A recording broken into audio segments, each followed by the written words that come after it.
이 시간 마음과 뜻과 정성을 다하여 우리 하나님께 예배드리겠습니다.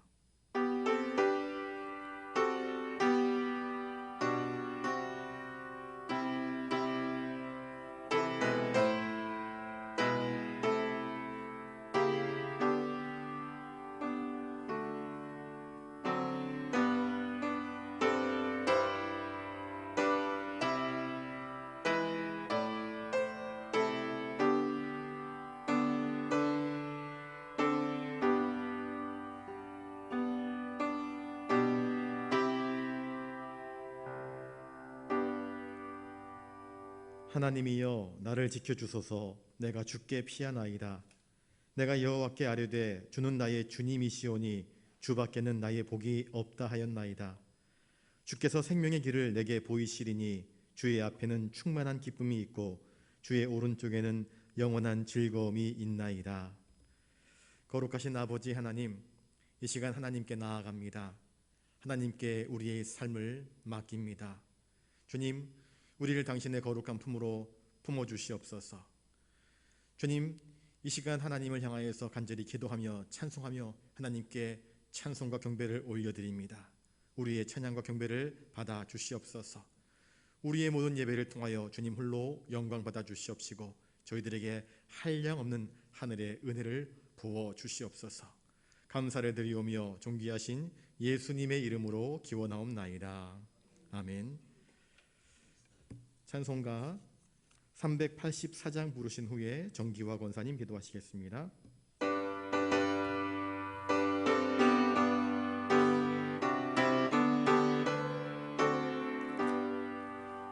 나의 갈 길 다가도록 예수 인도하시니 내 주 안에 있는 긍휼 어찌 의심하리요.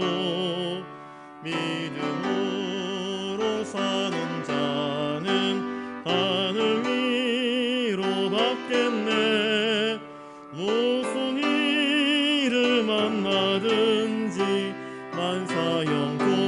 만사형통하리라.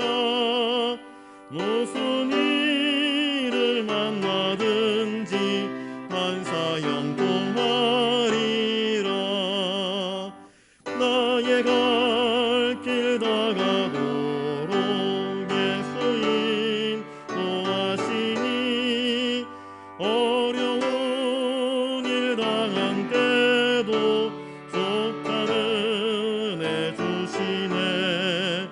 나는 심히 고단하고 영은 매우 가라나 나의 앞에 반석에서 샘물 나게 하시네.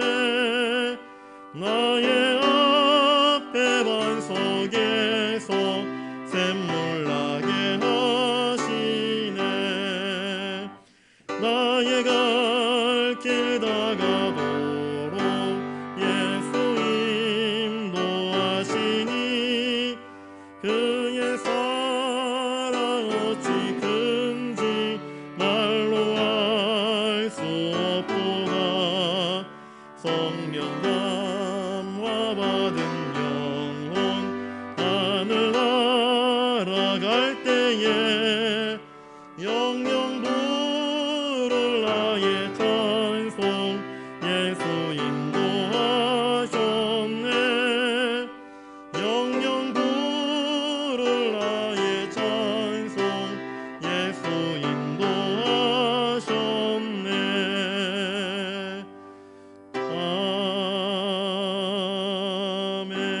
아멘.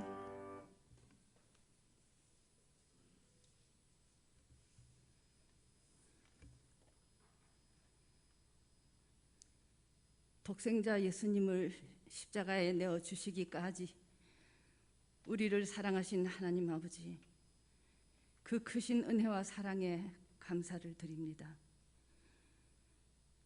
죄 많고 허물 많은 저희들을 죽음에서 영원한 생명으로 옮기시고 주님의 자녀 삼으신 그 구원의 기쁨과 감격이 늘 우리의 삶 속에서 넘치게 하여 주시옵소서. 오늘도 이 저녁 시간 저희들을 은혜의 보좌 앞으로 불러주시고 하나님을 예배케 하시니 감사드립니다. 이 시간 모든 영광과 찬양을 받으시옵소서. 사순절을 보내며 우리의 시선이 주님을 바라보게 하여 주시옵소서.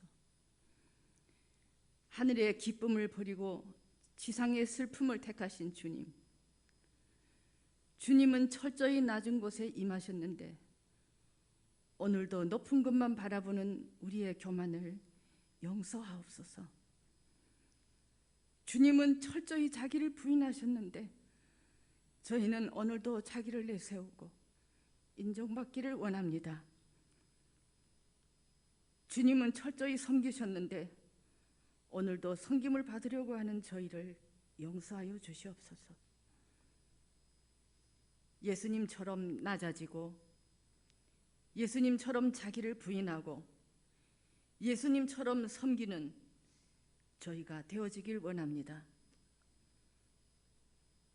우리의 삶이 하나님 아버지께 영광이 되며 사람에게는 평화를 심는 하나님의 자녀다운 삶을 살게 인도하여 주시옵소서. 그리하여 마침내 이 땅에 아버지의 뜻이 이루어지게 하시며 진정한 예수 그리스도의 부활이 완성될 수 있게 역사하여 주시옵소서.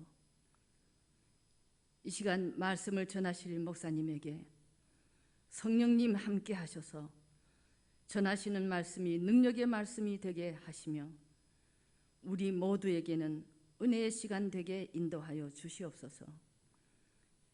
이 모든 말씀을 우리들을 구원하시기 위하여 십자가에 달리신 예수님의 이름으로 기도드립니다. 아멘.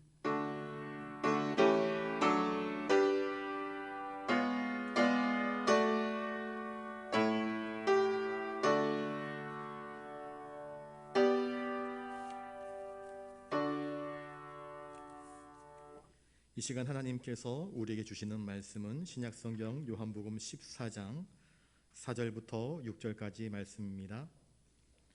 신약 171면에 있습니다. 요한복음 14장 4절부터 6절까지 말씀 우리 한 목소리로 같이 읽겠습니다. 내가 어디로 가는지 그 길을 너희가 아느니라. 도마가 이르되 주여 주께서 어디로 가시는지 우리가 알지 못하거늘 그 길을 어찌 알겠사옵나이까. 예수께서 이르시되 내가 곧 길이요 진리요 생명이니 나로 말미암지 않고는 아버지께로 올 자가 없느니라. 아멘. 우리 옆에 분들과 인사를 나누겠습니다. 예수님이 인도하시는 길로만 따라갑시다.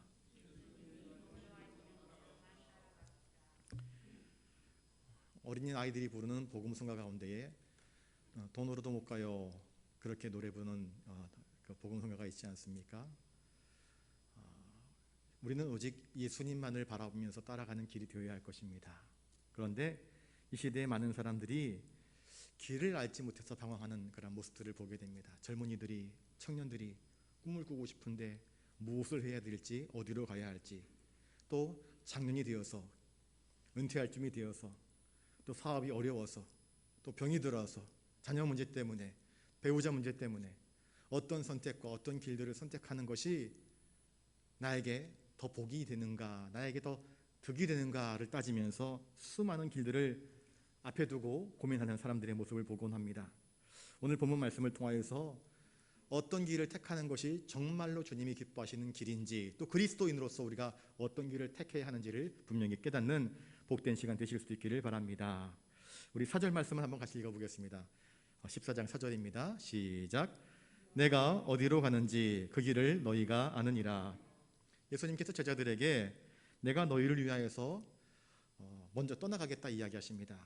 어디로 가십니까? 할 때에 내가 아버지께로 간다. 가서 너희를 위해서 너희들이 거쳐야 할 처소를 내가 예비하겠다. 그렇게 말씀하셨습니다. 제자들은 의아해했습니다. 도대체 우리를 버려두시고 어디로 가시는가? 그리고 주님이 가시는 그 길, 그 목적지를 알기를 원했습니다. 그러자 주님은 제자들에게 내가 어디로 가는지 그 길을 너희가 안다. 그렇게 말씀하셨습니다.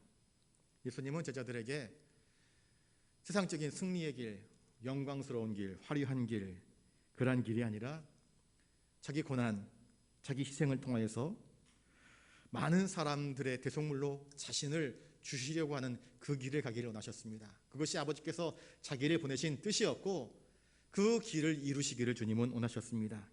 주님은 자신의 삶이 아버지로부터 파송받아 보내온 삶인 것을 기억하고 계십니다. 그리고 그 사명을 다 마치고 난 다음에는 아버지께로 돌아가야 할 것임을 알고 계셨습니다. 주님은 제자들에게 수도 없이 많이 이야기하셨습니다. 천국이란 이런 것이야. 천국에 대해서 산상수훈의 말씀을 통해서 참 많이 말씀하셨습니다. 제자들에게 3년 동안이나 말씀하셨습니다.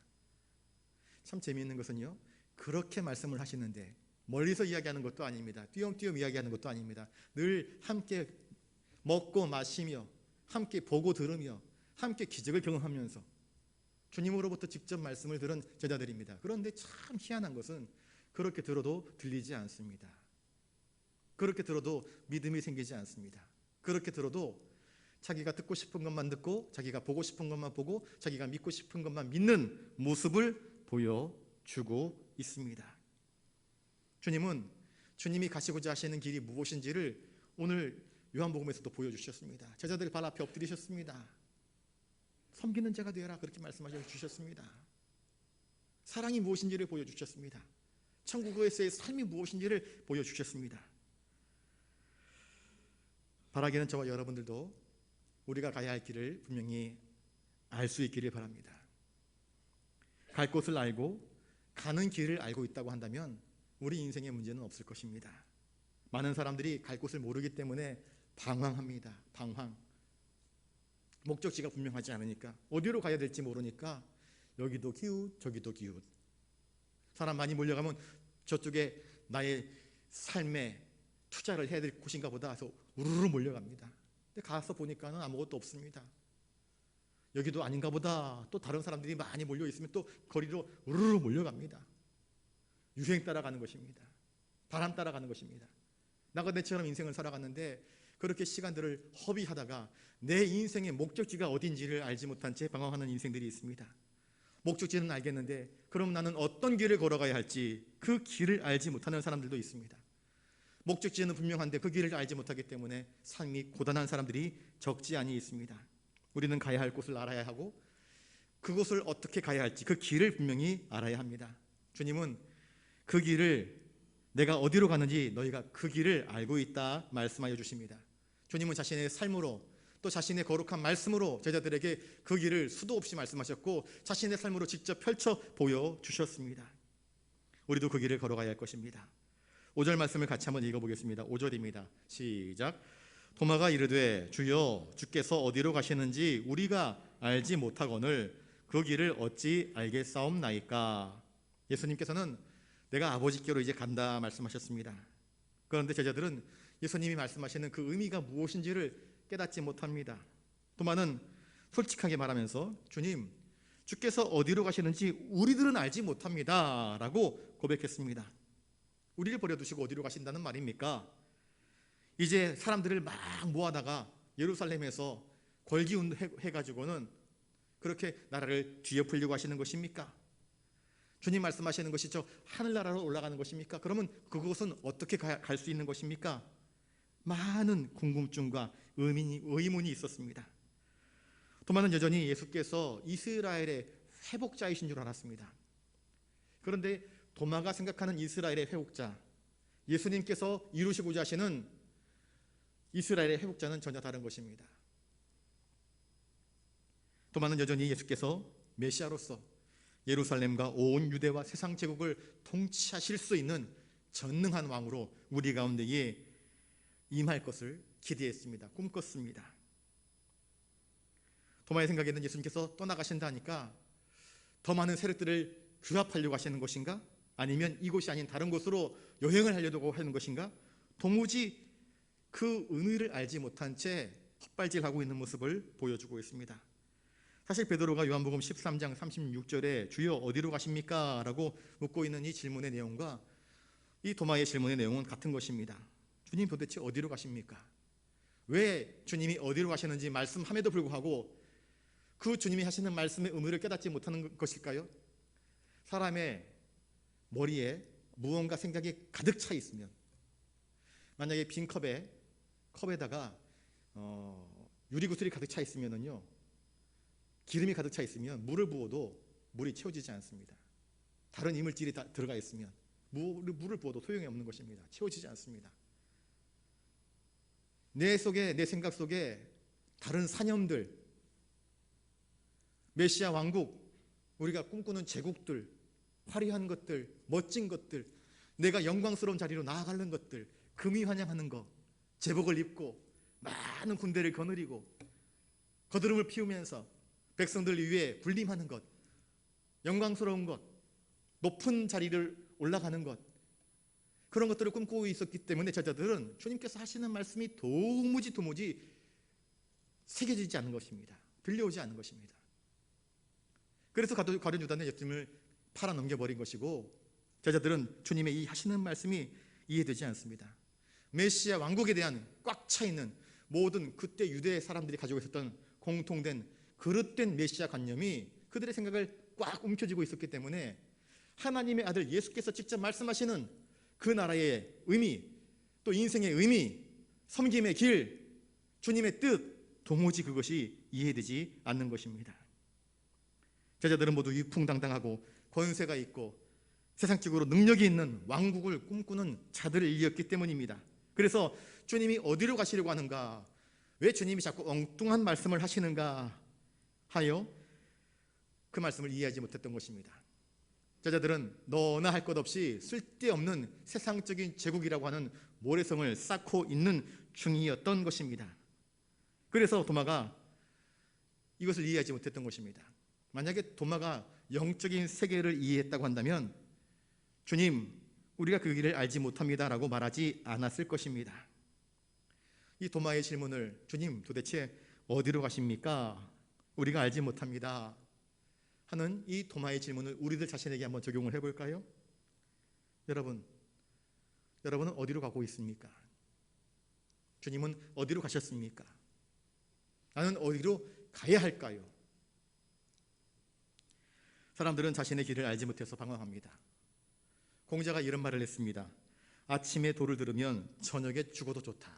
그 도를 아는 것이 정말 행복한 것이라 그렇게 이야기하는 것입니다. 도를 안다, 진리를 안다, 길을 안다, 그것처럼 인생에 기쁨을 주는 것이 없다 말하는 것입니다. 석가모니는 도를 닦기 위해서, 도를 터득하기 위해서 10년 동안 세월을 방황했습니다. 많은 사람들이 길이 어디인지, 도가 무엇인지 찾기 위해서 길을 찾아 나섭니다. 그 누군가에게서부터 이 길을 발견하기를 원합니다.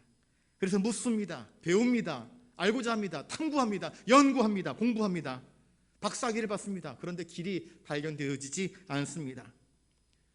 도마는 어쩌면 우리 인간들의 모습을 대표하여서 주님, 우리는 그러면 어디로 가야 합니까? 주님 어디로 가십니까? 나는 어떻게 해야 됩니까? 라고 주님께 묻고 있는 것인지도 모르겠습니다. 주님의 제자인데도 불구하고 주님의 제자인 도마조차도 주님이 어디로 가시는지, 내가 어디로 가야 할지를 알지 못하는 모습을 보여주고 있습니다.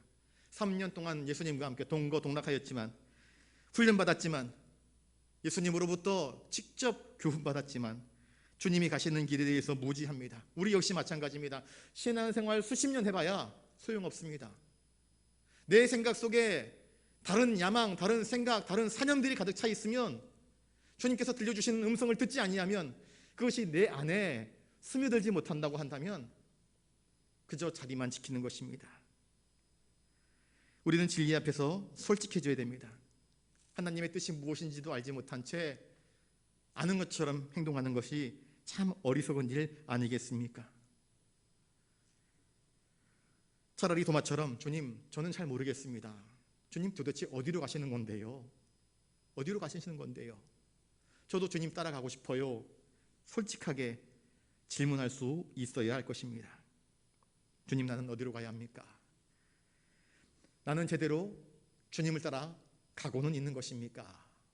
우리 자신을 놓고 주님이 가시는 길들을 바라보면서 나는 주님과 같은 방향으로 걸어가고 있는지, 주님이 기뻐하시는 길을 걸어가고 있는지, 아니면 주님이 나를 바라보시면서 안타까워하시며 그 길은 아닌데 혹시 사인을 보내고 있지는 않은지 우리가 가는 길에 대하여서 다시 한번 재점검해 볼 필요가 있습니다. 3년 동안의 예수님과의 동행, 물론 예수님과 함께 길을 걸어갔습니다.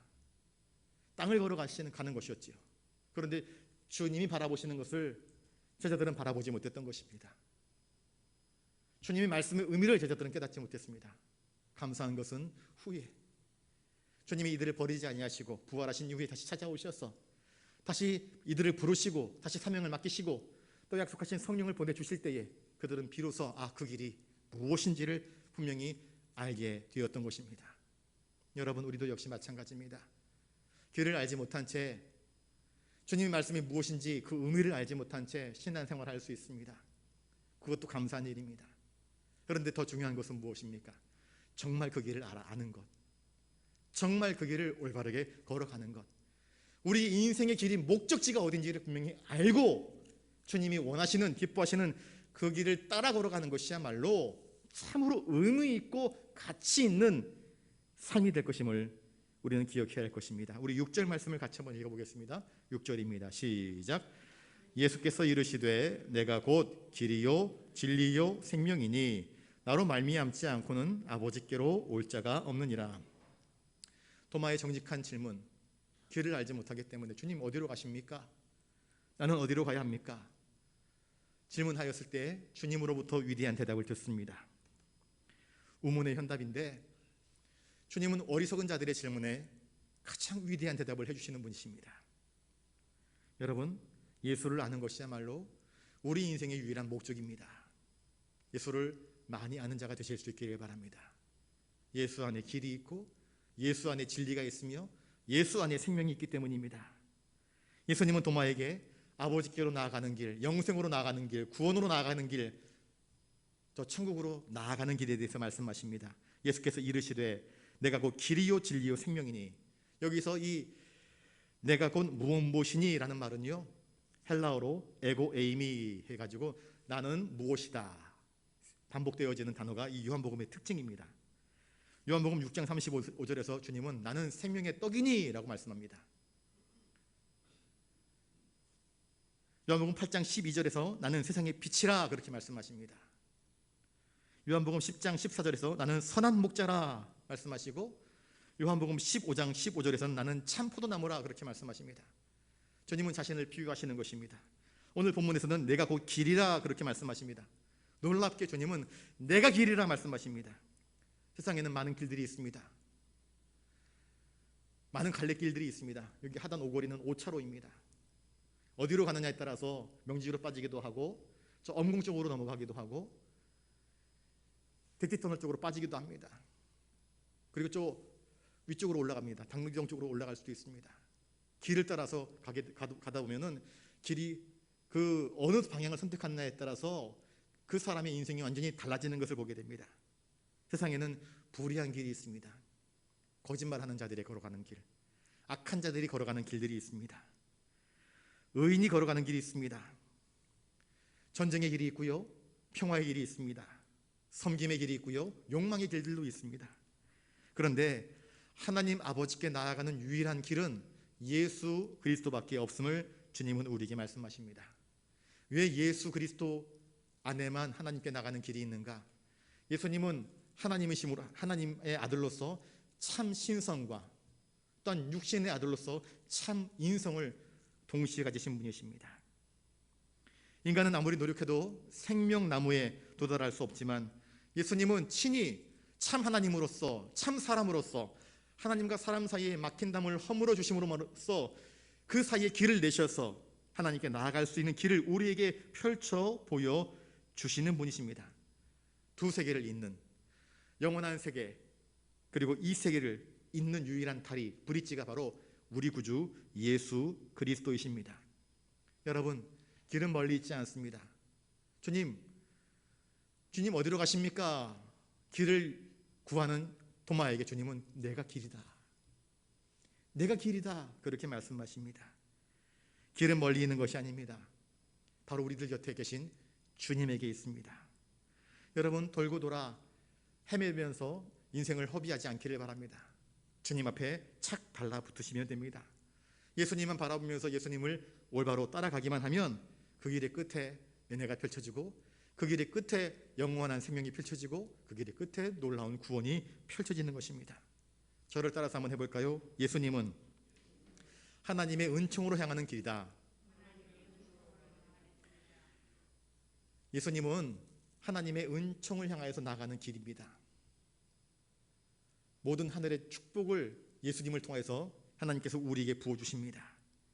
예수님은 하나님 아버지와 친교를 누릴 수 있는 유일한 길입니다. 그러므로 예수님은 우리 하늘 아버지께로 나아갈 수 있는 유일한 길이 되시는 것입니다. 주님은 제자들이, 사랑하는 내 제자들이 자신이 걸어가는 그 길을 따라서 그와 함께 영원한 하늘 아버지께로 나아가기를 바라시면서 이 말씀을 하시고 계시는 것입니다. 또 무엇이라 말씀하십니까? 내가 곧 진리다, 그렇게 말씀하십니다. 진리다. 세상에 많은 진리들이 있습니다. 동쪽에서, 해는 동쪽에서 뜨고 서쪽으로 진다. 자연 법칙 속에서 이루어지는 진리지요. 그런데 이거는 하나의 현상입니다. 그리고 변치 않는 오래된 그런 현상이기 때문에 이 현상입니다. 그런데 진리는 진짜 무엇인가? 죽었다 깨나도 바뀌지 않는 게 진리입니다. 사조들, 시대의 흐름들은 역사가 어떤 제국에서는 그게 옳지만 또 다른 역사, 사조가 들어서게 되면 그것이 옳지 않는 경우들이 있습니다. 진리란 무엇인가? 영원히 변치 않는 것입니다. 많은 성현들이 있습니다. 성현들, 공자, 노자, 많은 선생들, 인류의 선생들, 스승들이 있지 않습니까? 그들은 진리에 대하여서 설명을 합니다. 진리가 무엇일 것이다.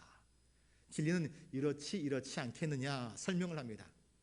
그런데 주님 말씀하십니다. 내가 곧 진리라. 주님은 진리를 설명하지 않습니다.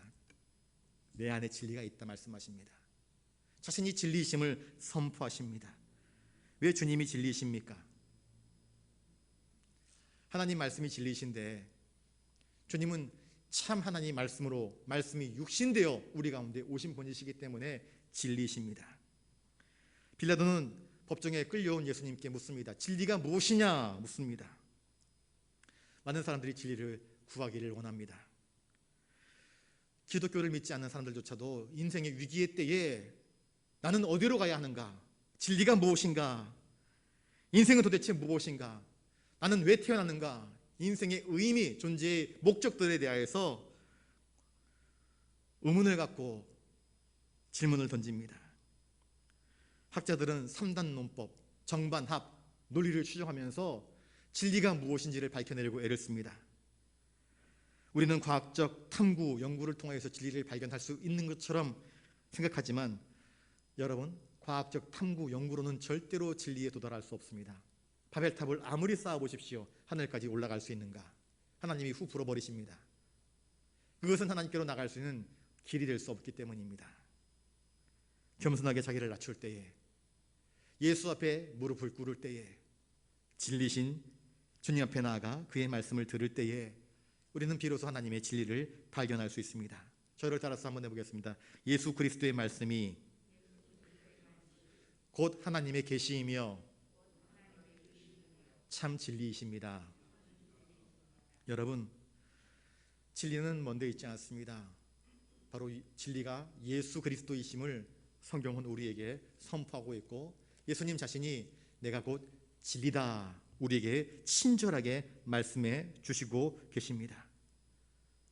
진리는 공자나 명자나 아니면 위대한 인류의 스승들이 설명하는 것이 아닙니다. 주님은 참 진리이십니다. 말씀이 육신이 되어 우리 가운데 오셨습니다. 왜 주님이 진리이신가? 예수님의 생애를 가만히 묵상해 보십시오. 읽어보십시오. 세상에 그 어느 누구가 죄인된 자를 위하여서 자신의 살과 피를 내어주어 그를 살리려 합니까? 우리는 나에게 잘 대해주는 사람에게도 잘 못 대해줄 때가 많습니다. 내게 은혜를 끼쳤는데 그것을 은혜로 갚지 못하고 배은망덕하게 행동할 때가 참 많습니다. 우리는 다 불효자 아닙니까? 우리 부모님이 내게 해주신 것만큼 우리가 갚아냅니까? 못하지 않습니까? 돌아가시고 난 뒤에야 후회하고 안타까워하지 않습니까? 살아계셨을 때 좀 더 잘해드렸을 것을 하지 않습니까? 주님의 생애를 가만히 묵상해 보십시오. 주님은 자신이 하신 말씀 하나하나를 왜곡되지 않게 행하셨습니다. 진실되게 행하셨습니다. 거룩하게 행하셨습니다.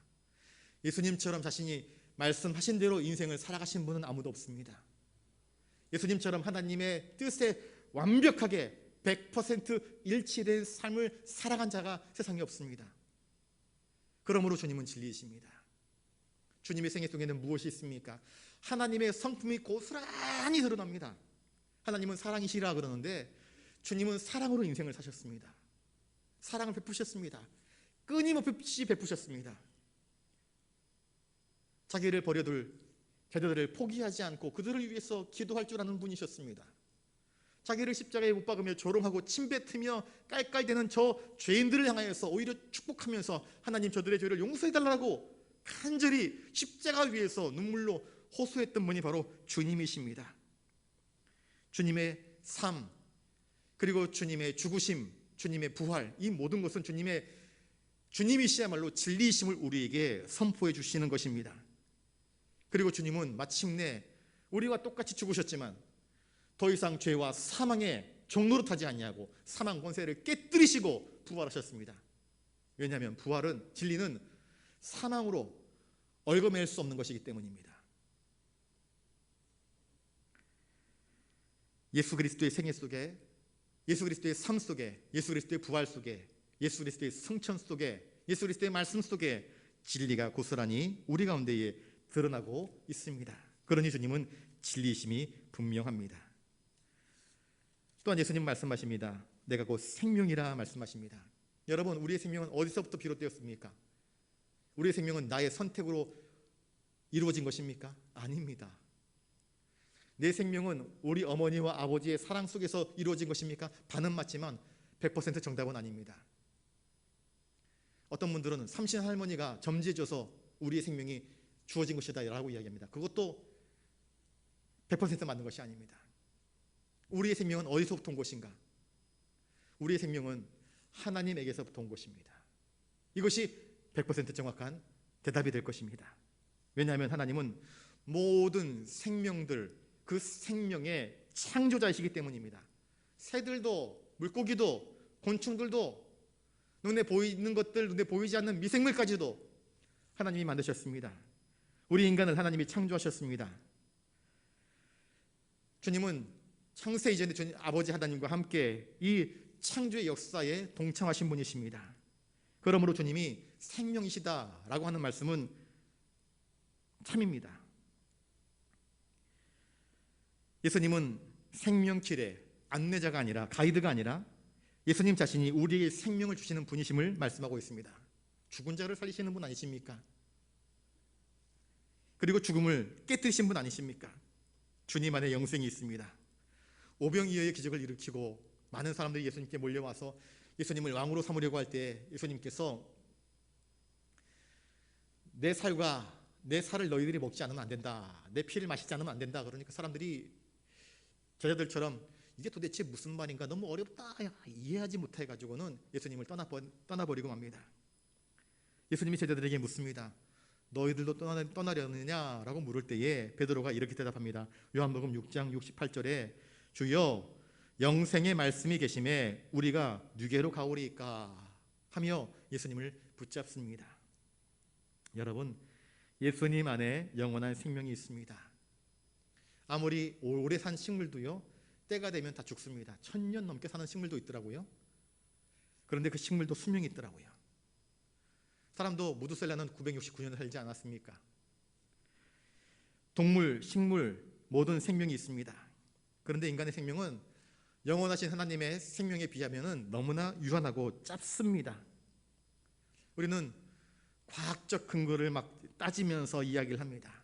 그런데 영혼은요, 과학적 법칙을 초월하는 것입니다. 이건 또 다른 차원의 것입니다. 예수 그리스도께서 당신의 피값으로 우리를 죄에서 구속하여 주셨습니다. 그러므로 말미암아 우리의 영혼이 이제 하나님께로 접붙임 바 되어서 하나님의 것으로 우리가 거듭난 자가 된 것입니다. 주님께서 내가 살았으니 너희도 살리라 우리에게 말씀하여 주셨습니다. 생명은요 항상 생명에서부터 나옵니다. 무생물에서는 절대로 생명이 나오지 않습니다. 그러니 진화론자들의 논리는 100% 거짓말입니다. 생명은 반드시 생명이 있는 것에서 나옵니다. 우연한 전자기적인 충돌, 그래서 최초의 원자 분자가 생겨서 거기서부터 미생물이 발달해가지고 뭐 다세포가 되고, 그래서 뭐 바다생물로부터 시작해가지고 육지생물로 발전했다?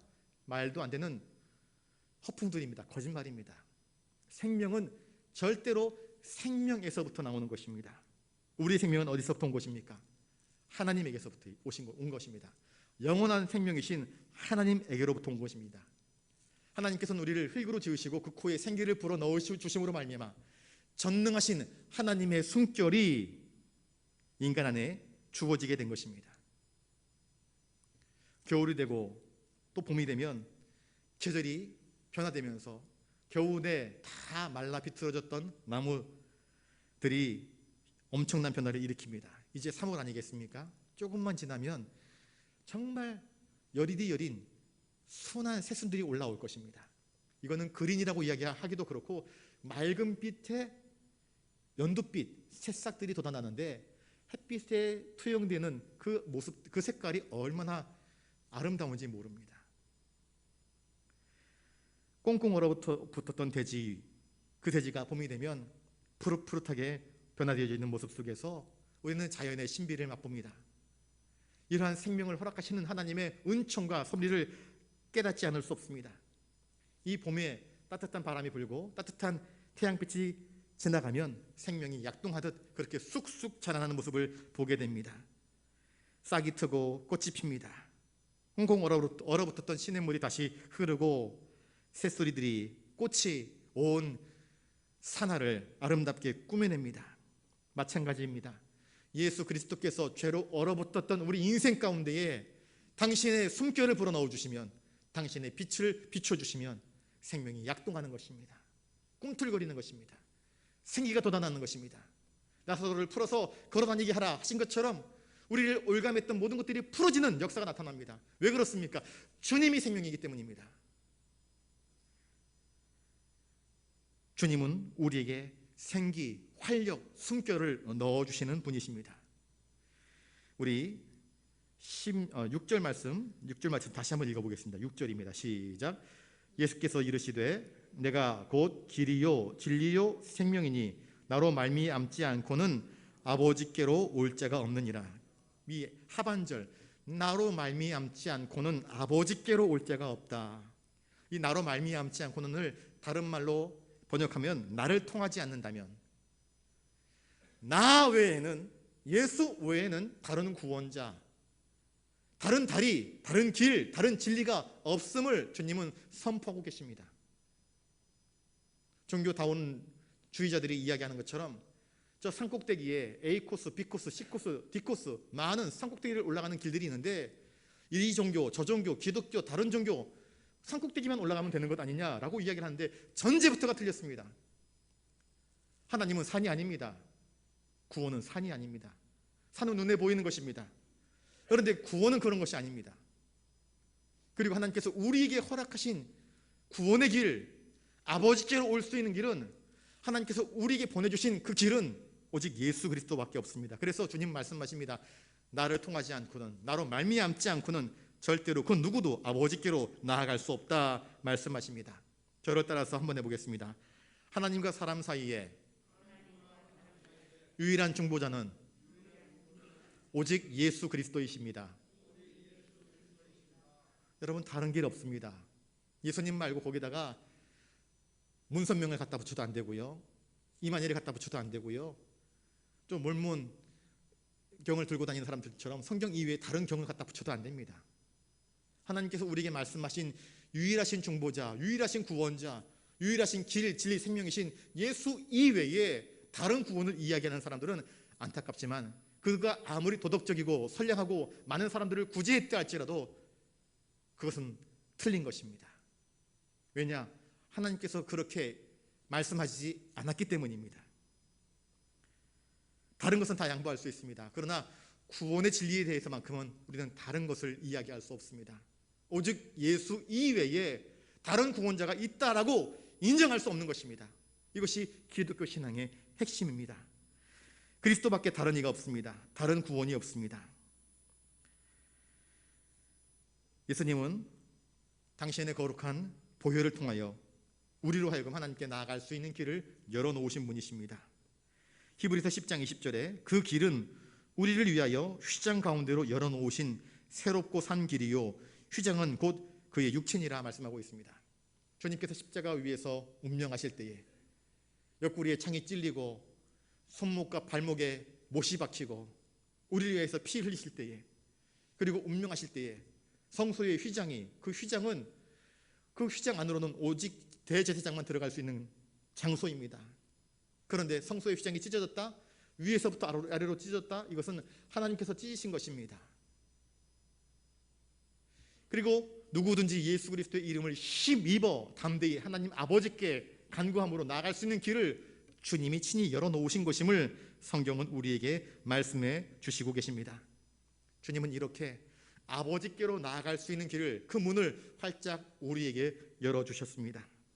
주님은 이 구원, 이 생명을 우리에게 주시려고 찾아오신 분이십니다. 이와 같은 놀라운 구원과 영생을 주시는 하나님 아버지께로 나가는 유일하신 오직 참 길이요 진리요 생명이신 주님을 믿음으로 말미암아 하나님께 나아가는 그 길에 우리 모두가 함께 끝까지 서 있기를 주님의 이름으로 축복합니다. 기도하겠습니다. 존귀하신 주님, 다른 길은 없다. 주님은 우리에게 말씀하십니다. 오직 참 길, 참 진리, 참 생명이신 예수님을 통하지 않고는 아버지께로 올 자가 없다 말씀하시는 이 주님의 말씀을 붙잡고 주님만 바라보며 주님만 따르며 주님이 걸어가시는 그 길을 묵상하며 우리도 그 길에 서 있도록, 그 길을 따라가도록 주님 우리를 붙드시고 인도하여 주시옵소서. 주님만 의지합니다. 연약한 저희들을, 넘어진 저희를 다시 일으켜 주셔서 주님의 길을 끝까지 따라갈 수 있도록 주여 도와주시옵소서. 감사를 드리오며 존귀하신 예수님 이름으로 기도드리옵나이다. 아멘. 찬송가 516장 찬양하겠습니다.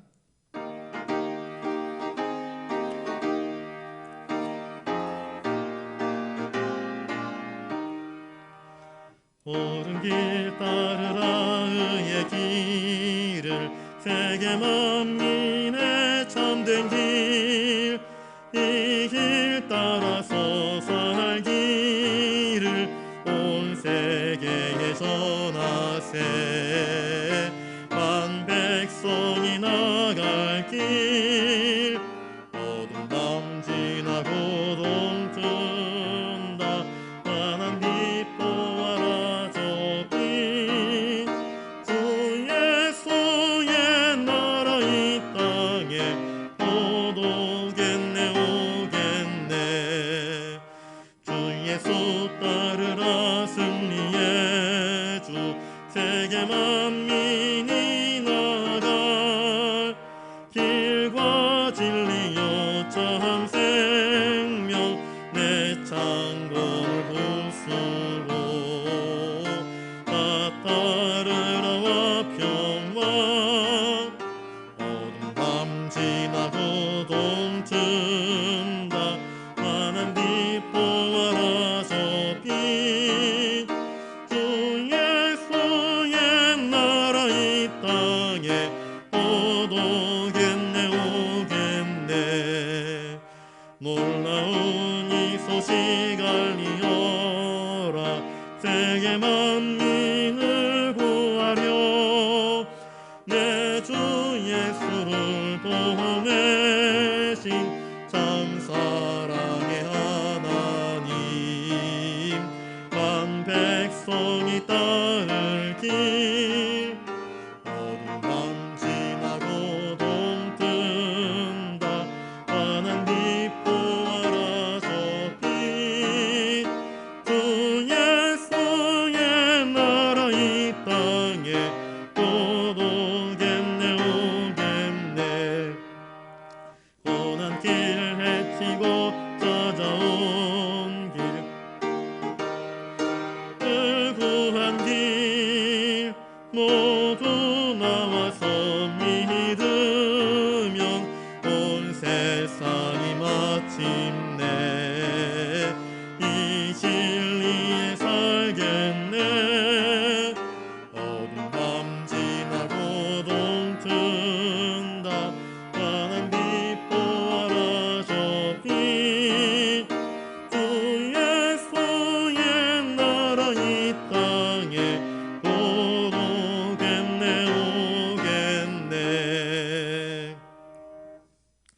이 시간 기도할 때에 주님께서 내가 곧 길이요 진리요 생명이라 말씀하셨는데 그 말의 의미를 아직도 깨닫지 못하고 다른 길, 다른 진리, 다른 것에, 엄한 것에 우리의 몸, 우리의 마음, 우리의 생각이 가 있지는 않은지, 혹시 그렇다고 한다면 주님, 무지한 자를, 어리석은 자를 주님 깨우쳐 주시옵소서.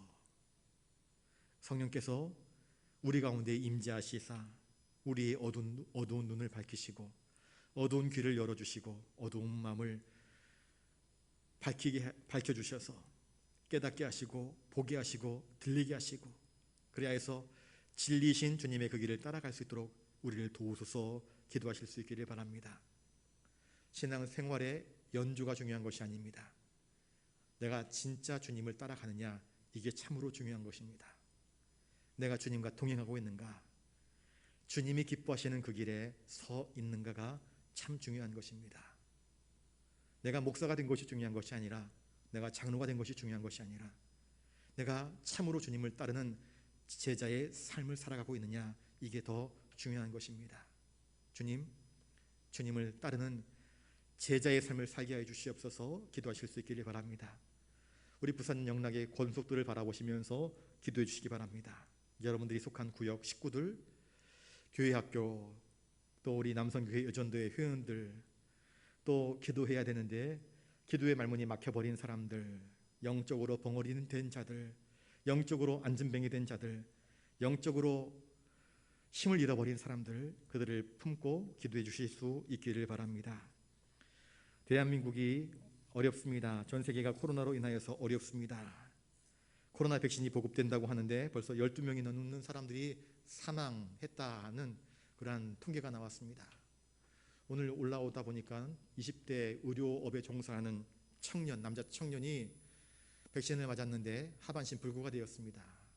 국가에서는 3억 4억 보상해 준다 그랬는데 의료진에서 이것이 백신 부작용이다라고 판정을 내려주지 않습니다.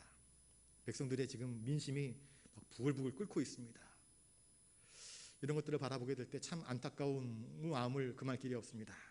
속히 안정적인 백신이 우리 전 국민들에게 보급되어지고, 또 걱정하는 것은 그것입니다. 우리만 백신 맞으면 다 되는 것이 아닙니다. 안타까운 것은요, 못 사는 나라들, 아프리카, 남미, 인도 같은 나라들, 돈이 없는 나라들은 백신을 구입할 길이 없기 때문에 그냥 많은 사람들이 죽어나가고 있습니다. 그건 통계도 나오지 않습니다. 백신이 정말 저렴한 가격에 우리 생각으로 한 1,000원, 5,000원 정도까지 해서 전 세계 백성들에게 공급될 수 있도록, 가능하면 무료로라도 그렇게 공급되어져서 온 세계가 함께 이 위기를 극복해 나가야 되지, 잘 사는 나라만 백신을 맞고 위기를 극복해낸다, 이것은 너무나 이기주의적인 발상이 아닌가 싶습니다. 우리 모두가 이 어려움을 잘 극복해 나갈 수 있도록 백신이 잘 개발되어지고 저렴한 가격에 보급될 수 있도록 여러분들 위해서 기도해 주시고요. 오늘 커피 선교를 하고 있는, 커피 목회를 하고 있는, 카페 목회를 하고 있는 울산에 있는 목사님이랑 통화를 했는데, 오늘 시찰을 했는데 저희 시찰 내에 카페 목회를 하고 있는 목사님이 코로나 때문에 카페가 폐업을 해가지고 교회 처소를 잃어버렸습니다. 그래서 울산에 있었던, 같이 동역했던 목사님한테 전화를 했더니 거기도 카페에 손님들이 안 와가지고 자기는 이제 온라인 판매 쪽으로 원두를 팔고 또 다른 어떤 살기 위한 그 몸부림을 해가지고는 그럭저럭 유지하고 있다, 그렇게 이야기를 해서 다행이다, 그렇게 감사하다, 그렇게 이야기를 했는데, 월세 있는 교회, 그러니까 매달 세를 내야 버틸 수 있는 교인들은 코로나 때문에 모이질 않고, 우리 교회뿐만이 아니라 우리 대한민국 교회 많은 교회들이 50% 못 모이고, 이렇게 되니까는요 헌금도 줄어들고 또 젊은이들이 점점 떨어져 나가고, 이러니까 당장 10년 후 20년 후 한국 교회가 어떻게 될지 정말 위기구나 하는 그런 생각들을 많이 하게 되었습니다. 여러분 위해서 기도해 주십시오. 우리 교회뿐만이 아니라 한국 교회가 위기입니다. 이 어려운 때에 우리가 기도하면서 하나님의 도우심을 구할 수 있기를 바랍니다. 하나님 도와주시옵소서. 하나님은 노아의 때에 노아와 그의 가족들을 통해서 또 다른 세상을 만들어 나가셨습니다. 아브라함을 통해서 열방을 꿈꾸게 하여 주셨습니다. 부흥이란 무엇이냐면요, 하나님을 향하여서 믿음의 생명이 살아있는 게 부흥입니다. 부흥은 리바이벌입니다. 다시 살아나는 것, 다시 소생되는 것, 우리의 믿음이 소생되는 게 부흥입니다. 우리 교회 표어가 주여 이제 회복하게 하소서입니다. 주님, 우리 신앙이 회복되고 우리 교회가 회복되고 말씀이 회복되고 정말 하나님께 회복된 신앙으로 나갈 수 있도록, 우리 일상이 또 회복될 수 있도록 여러분들 위해서 기도해 주시고, 정치 지도자들, 우리 경제계, 우리 또 국방, 문화, 교육 모든 면에 있어서 여러분들 기도해 주시기 바라고, 마지막으로 여러분들 가지고 나오신 기도 제목을 놓고 이 시간 한 3, 4분 정도 같이 기도하도록 하겠습니다. 기도하겠습니다. 아버지 하나님,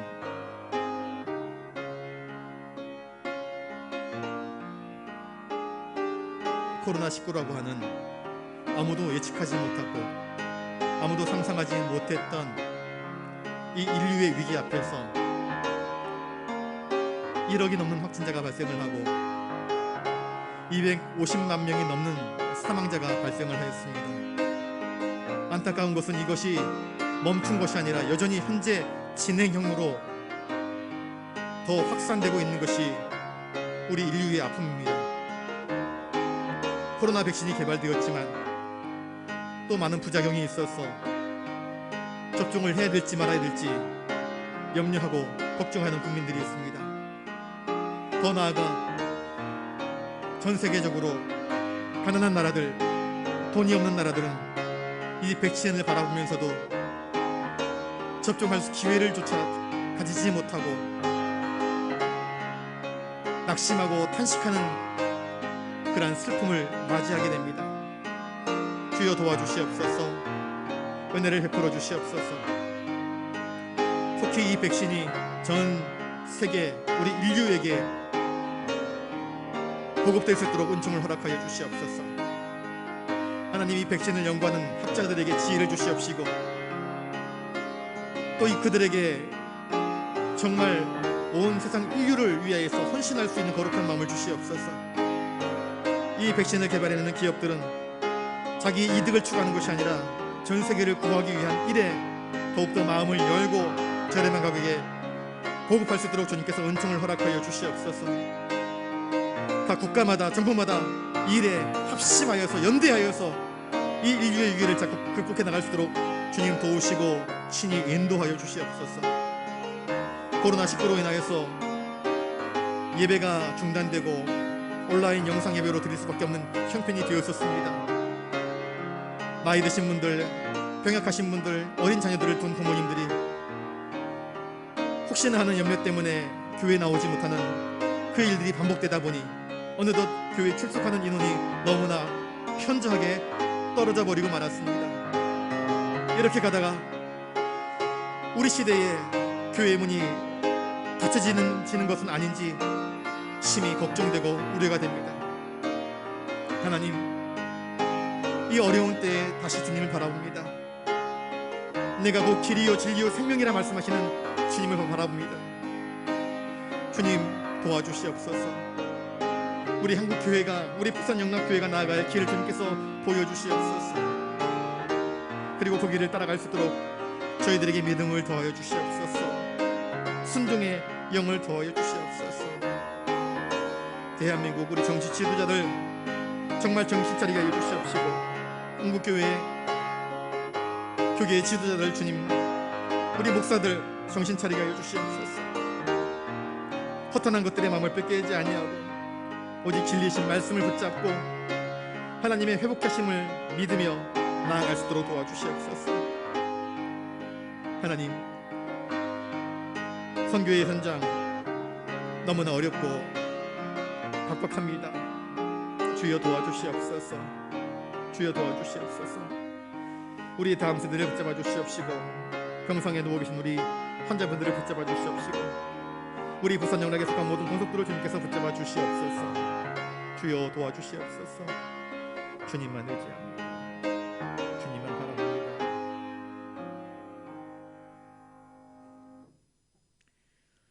거룩하신 아버지 하나님, 전 세계에서 코로나19로 인하여서 답답함과 우울함과 숨막힘이 있습니다. 폭동이 일어나고 또 수많은 안타까운 생명들이 목숨을 잃고 있습니다. 하나님, 이 인류의 위기에서 불쌍히 여기시사 믿음의 의인들의 기도를 들으시사 이 인류의 위기에서 우리를 건져내 주시옵소서. 교회를 보존하여 주시옵소서. 우리 부산영락 그리고 우리 대한민국의 믿음의 다음 세대들을 주님께서 붙들어 주시어서 견고하게 하시고 그들을 통하여서 아브라함처럼 야곱처럼 믿음으로 더 전진해 나갈 수 있도록 도와주시옵소서. 우리 후손들에게 상실하는 것들을 물려주는 것이 아니라 기쁨과 감사와 기도와 놀라운 은혜들을 물려줄 수 있도록 주님, 지금 여기 서 있는 당신의 믿음의 세대들을 붙드시고 또 사용하여 주시옵소서. 거룩하게 하시고 진실되게 하시고 하나님을 향하여서 간절히 부르짖게 하여 주시옵소서. 오늘도 길이요 진리요 생명 되신 주님만을 붙잡고 나아가기를 원하옵나니 하나님 도와주시옵소서. 오늘 이 저녁에 여러 가지 기도의 제목들을 가지고 기도하였습니다. 개인적인 기도의 제목과 또한 공통적인 기도의 제목으로 하나님께 간구하였습니다. 주님 들으시고 응답하여 주시옵소서. 우리가 바랬던 것보다 더 좋은 길, 가장 형통한 길, 가장 복된 길로 우리를 인도하여 주시옵소서. 길이요 진리요 생명 되신 예수 그리스도의 이름으로 기도드리옵나이다. 아멘. 이제는 우리 구주 예수 그리스도의 은혜와 하늘아버지의 놀라우신 사랑하심과 성령님의 감동 감화 역사 교통하심이 길이며 진리며 생명이신 주님을 바라보며 주님께서 이끄시는 대로 순종하며 그 길을 따르기를 다짐하는 사랑하는 부산영락교회 모든 믿음의 권속들, 온라인 영상 예배로 예배에 참여하는 우리 모든 성도들 머리 위에 이제로부터 영원토록 함께하옵시기를 간절히 축원하옵나이다. 아멘.